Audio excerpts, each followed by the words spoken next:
Proclaim Release to the Captives, Part 3. In this study of Luke 4:18, we now come to one of the more difficult lines in the passage. Part of the difficulty here is that the word for captives is only used here in the New Testament. This makes it hard to cross-reference passages to try and find out what Jesus meant. So we have to turn to other resources to discover who exactly the captives are. Another major help in determining the meaning of captives will be to do a brief study of the word release as it's used in this passage. Finally, like we did in the second part, we can go to Jesus' sermon, which is sandwiched between two similar citations of Isaiah 61, to see if anything in that sermon can help us better understand our text. Captives, release, and forgiveness. While the Greek word for captives is only used once in the New Testament, there are 24 occurrences of it in the Septuagint, which is the Greek Old Testament. One of these, of course, is Isaiah 61:1.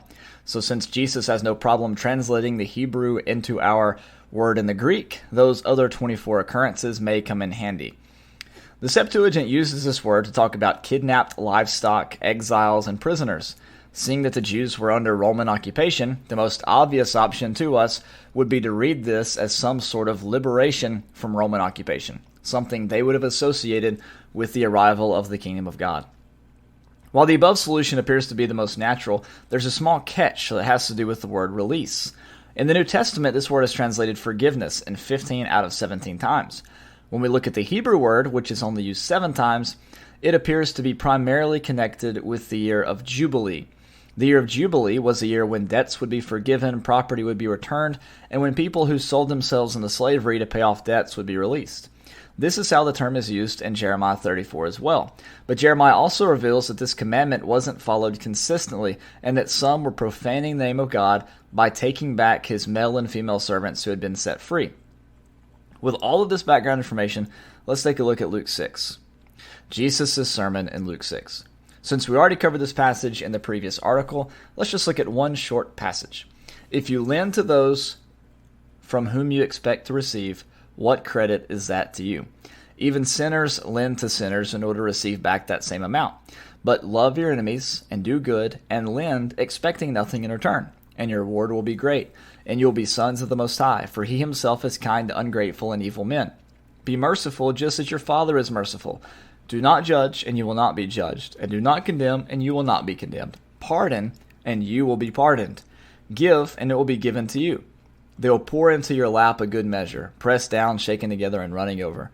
For by your standard of measure it will be measured to you in return. Luke 6:34-38. Jesus' sermon teaches us something about the year of Jubilee, and it reveals something about the nature of the captivity Jesus had in mind. While it was true that they were under Roman occupation, and while it was true that some of them were trying to work off impossible debts, it is also true that they were, quote, in bondage to sin. So the year of Jubilee pointed to a greater spiritual truth of release from sin.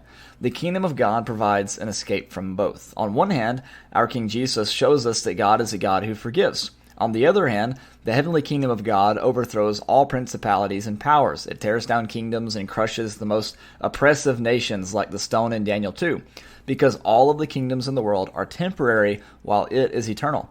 Not only that, but the gospel contains within it the seed to take down any form of oppression. Think about Paul's letters to the Ephesians, Colossians, and to Philemon. While he doesn't attack slavery in the way we'd want him to in those books, he forces the people who lived in that culture to recognize that everyone is an equal. It doesn't matter what your nationality is, what your social class is, or if you're male or female. God sees no difference, so neither should we. That kind of message can take down entire empires. The captives of Jesus' message are captives of every kind, spiritual and physical. In the article yesterday, we talked about how our spiritual wealth should lead us to caring for the economically poor. Likewise, our spiritual freedom should cause us to desire liberation for those under every kind of unjust captivity, whether it is life under an oppressive regime, poor people who are captive to predatory loans like in Leviticus 25:35-37, and especially those who are spiritually captive. Jesus was anointed to proclaim liberty to the captives. Why should our ministry be any different?